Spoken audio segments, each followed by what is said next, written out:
Today on Simple Fixins, we're going to be taking a look at the cabinet we deconstructed last week. I made a little mistake on it. I'm going to show you how I fixed that. Will's going to show us how to properly sand it, and we're also going to talk about the top 10 tools every person should have in their toolbox. Stay tuned.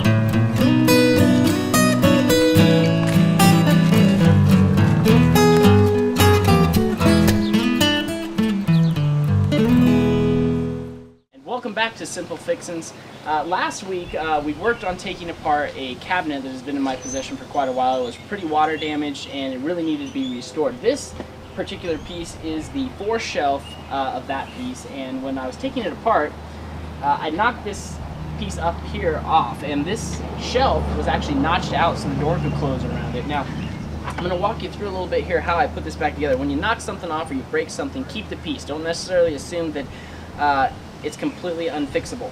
What I did was I took the piece and I used Gorilla Glue, which is almost an epoxy. It bonds wood, stone, metal, a whole bunch of things. Your fingers, if you're not careful, so make sure you're not keeping your fingers too close or anything like that. That's your Simple Fixin' safety tip of the day. And it's an expanding glue too. So what we did was we put just a little bit of the glue on the piece and stuck it on there, and we actually clamped it down. And as the glue cures, it actually comes out, and it has a really tight bond on it now. So what we'll have to do is we're going to take a piece of sandpaper, we're going to sand that off, smooth that out, and then the piece is ready to go. We've been working on sanding this piece here for the last couple minutes. My partner in crime here, Will Amio, has been sanding this half of the board. And as you can take a look here, first thing we did was in this piece that we fixed right here, we've been sanding down the piece. There's a little bit right here where the glue is really stuck up and expanded right there. We got that almost down where we need it to be. It'll take a little bit more smoothing out. And we've also been really sanding right in this area. Now, if you come in with the camera here real quick, you can see right here where we've been sanding, we've pretty much taken this clear down to the base part of the wood, and a lot of the stain has come off, especially over here where Will's really been working hard. You can tell the difference in the color. First of all, we have not sanded any of this right up here yet, and you can still see it's the yellow. It still has a little bit of the varnish on there. You can feel it somewhat, but down here it's very smooth, and we're getting down to the bottom base wood right here. And so what we're going to do is we're going to keep sanding away at this particular piece, and eventually what we'll do is as we work along here, Will wants to go ahead and start sanding again. Do both sides, do all the edges, get as much of the stain off as we can. Take this back down. As you can see right here, as I just started that piece, you can see the yellow around it, and it doesn't take very long. This was not stained very well the first time around, and because of that, it's pretty easy to take off. We'll probably switch to a power sander at some point to really get this off, but for the most part, going pretty well so far. We need to do this with all the pieces that we have going.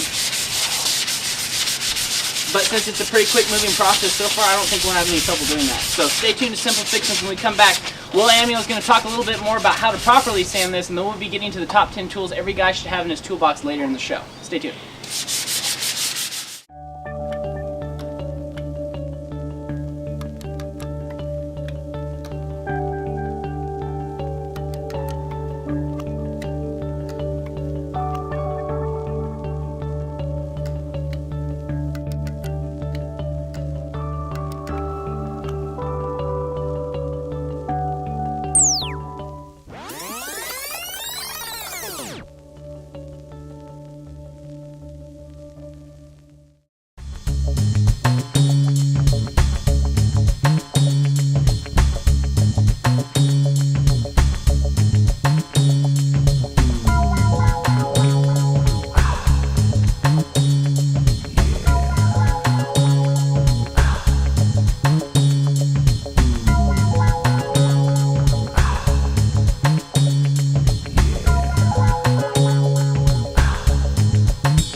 A lot of people don't realize that when they're walking around the college campus, people they see every day could be, survivors of sexual assault. A lot of people might have experienced sexual violence, maybe not on campus, but within their immediate families or with a close relative or friend that they might have known.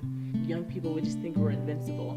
It's a very emotionally powerful subject. And so thinking that one night, day, any time that this could happen to you is just kind of unfathomable to people our age. Always have a group of friends that knows where you're going, what your plans are. I think that everyone deserves an advocate for these things that are hard to talk about.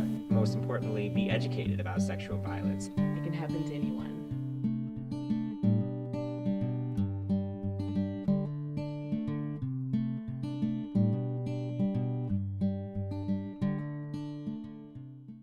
Welcome back to Simple Fixins. Before we get started with the actual sanding process, we're going to talk about sandpaper.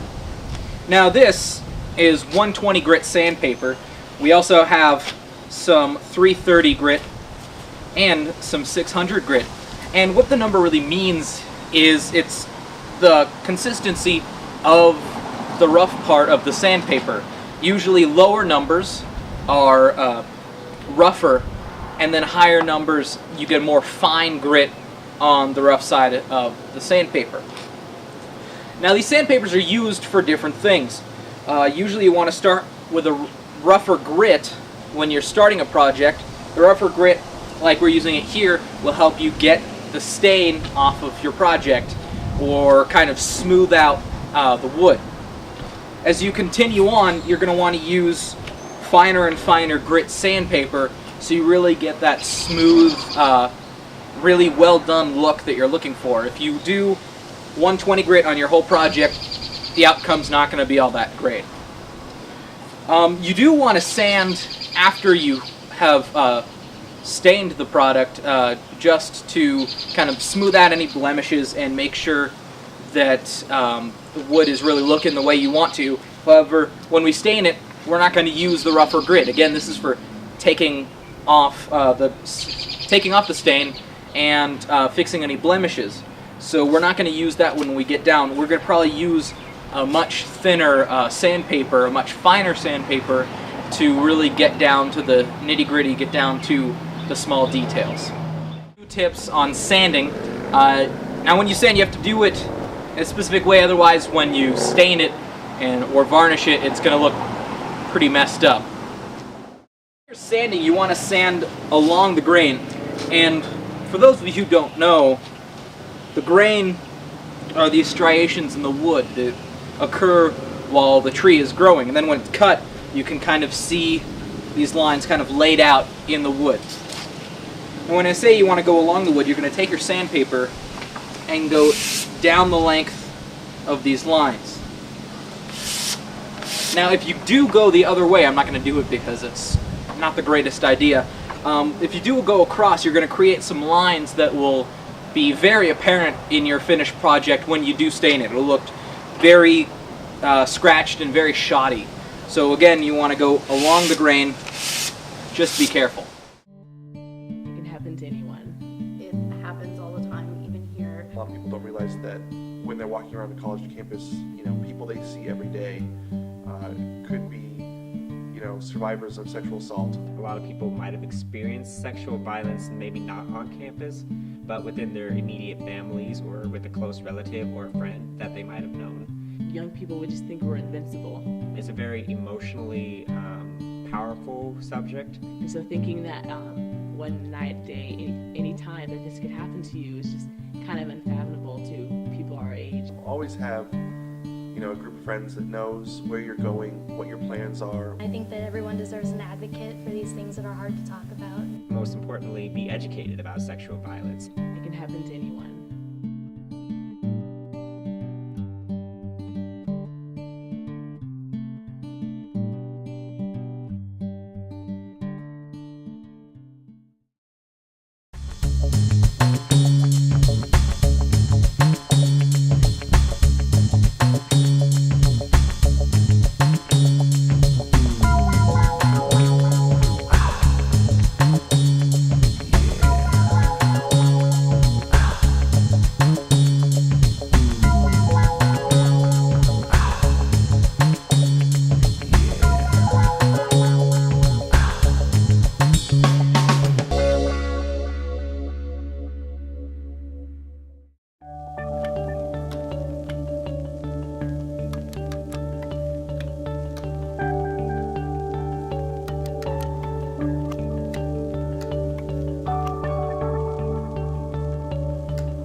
And welcome back to Simple Fixins. It's time for our top 10 tools that every person should have in their toolbox. And we're going to start off with a pole saw. Now this is not your typical saw, and it's exactly like it sounds. It cuts on the pole. Now there's a reason you should have this bad boy.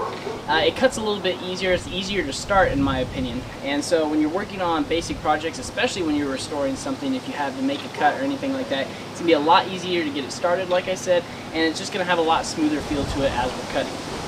That's your first tool. Second tool that every person should have in their toolbox is a tape measure. A lot of people want to use steel rulers, things like that. If you're working in a workshop, maybe a steel ruler isn't a bad idea. But if you're out on a work site or something like that, especially since the tape measure has a clip on it, and they're typically 25 foot long, whereas a steel ruler is usually 3 foot long. So you know you're going to work around that. This is just a very versatile tool, and it's almost impossible to break. I have done it, but it's nearly impossible to break. Your next tool is going to be a pair of pliers. Now this thing can handle just about anything.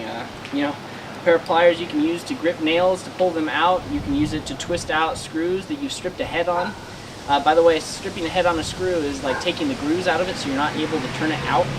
You can grab a hold of it with one of these and twist it out that way. A pliers is just a good all-around tool to have for whatever may come around. Now while on that thought process, this is an adjustable crescent wrench. This thing right here is good. Once again, it's just a very multi-purpose tool. Keep one of these in your car. Should you have battery issues or anything like that in your engine, you want to keep one of these in there so you don't have to carry a complete socket set or a complete set of crescent wrenches around, which we'll get to that in a second. But you can do lots of things with this. Twist bolts into wood, fix your car, do anything with this. I would especially say keep one of these in your car, but put one in your toolbox too. Moving on from there is a non-adjustable crescent wrench. A whole set of these would go well in your toolbox. You can use these for just about anything. I keep my toolbox in my car, so it's not just for working on restoration projects, anything like that. So in this case, these are definitely what you want to use in your car. You need to have an English set and a metric set for working on cars, and typically for working on like outside projects, like say a swing set or a deck, you're probably not going to need a metric set, as you're going to be picking out the bolts for those. But keep both of them around, very handy to have. Next up is your Phillips screwdriver. Two screwdrivers in this case. I'm actually going to talk about both these at the same time, a Phillips and a flathead. A Phillips head is your star, basically, or a cross, if you will, and a flathead is exactly what it says. I would also keep one around that we've been using on this particular project that has multiple heads on it. You're going to find star heads, you're going to find square drives, you're going to find all kinds of things. So keep one that has multiple heads on it too. You can keep that in there. That's the 11th tool. That would be number 11 on my list, but it did not make the top 10 cut. A utility knife, also very important, very sharp. Keep the utility knife and spare blades in your toolbox. You never know what you can use this for. You can cut pretty much anything with it. Rubber, you can cut, make marks in wood if you don't have anything to score a piece of wood with, anything like that. So a utility knife is very handy to have around, and you can do a lot of things with that also. And like I said, keep your blades around. Last week when we were working on our restoration project, I tried to mark the pieces of wood with a mechanical pencil. Don't do that. This is a carpenter's pencil. You can actually use your utility knife to sharpen your carpenter's pencil, and this is going to do a lot better. It's got a nice thick piece of lead in there that Will can probably catch on his camera, but a lot easier to mark wood with, a lot better to mark with. Don't use mechanical pencils. Don't do what I did. And the final tool you should always keep in your toolbox is your old standby, and that's your trusty old hammer. This one's a 16-ounce hammer, a pound, for those of you that don't deal in ounces very well. But again, a hammer, knock something back into place, drive nails, things like that, knock things apart, as we found out last week. So these are all things that you need to keep in your toolbox. And like I said, you know, keep it in your car. You don't necessarily have to just leave it in your garage. These tools can come in handy in lots of places, and definitely are something that you might need at some point in time. So keep your toolbox well supplied, and you don't have to limit to these things either. You can keep things like duct tape, WD-40, and who knows what else, other tools you keep in there, needle nose pliers, wire strippers, anything like that that you think you might need at some point. Keep those in your toolbox. And now when we come back, Will Amio is going to have some safety tips with you, and we're all...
happen to anyone. It happens all the time, even here. A lot of people don't realize that when they're walking around the college campus, people they see every day could be, survivors of sexual assault. A lot of people might have experienced sexual violence, maybe not on campus, but within their immediate families or with a close relative or friend that they might have known. Young people would just think we're invincible. It's a very emotionally powerful subject. And so thinking that one night, day, any time that this could happen to you is just kind of unfathomable to people our age. Always have, a group of friends that knows where you're going, what your plans are. I think that everyone deserves an advocate for these things that are hard to talk about. Most importantly, be educated about sexual violence. It can happen to anyone.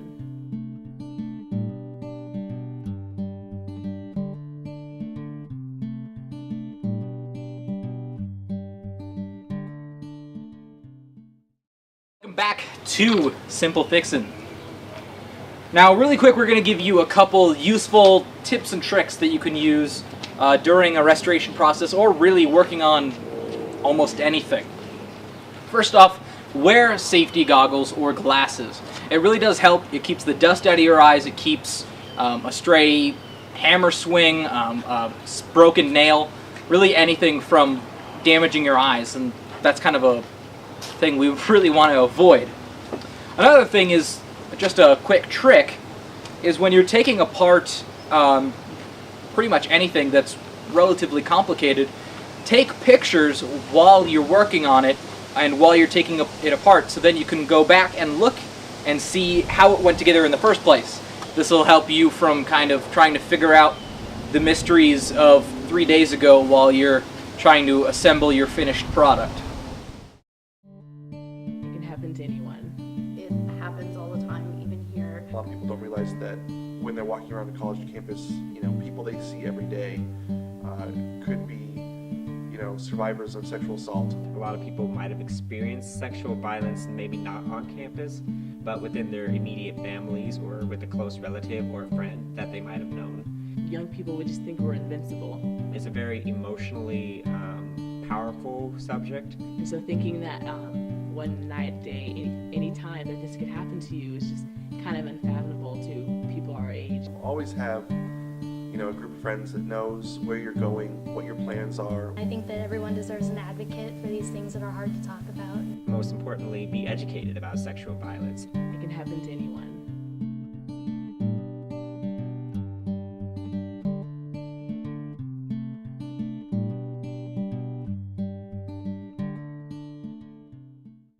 Welcome back to Simple Fixin. That's it for us today. Today we showed you how to properly sand a piece you're getting ready to use for a restoration. Also, we showed you how to fix a piece that you might have broken while tearing something apart.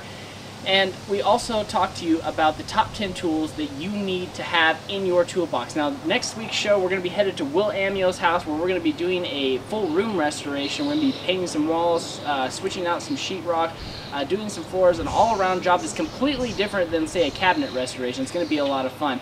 Don't forget to head to our website at simplefixin.wordpress.com. I'm Ross Struess. And I'm Will Amio. And remember, if you didn't get dirty, you didn't do it right. We'll see you next week.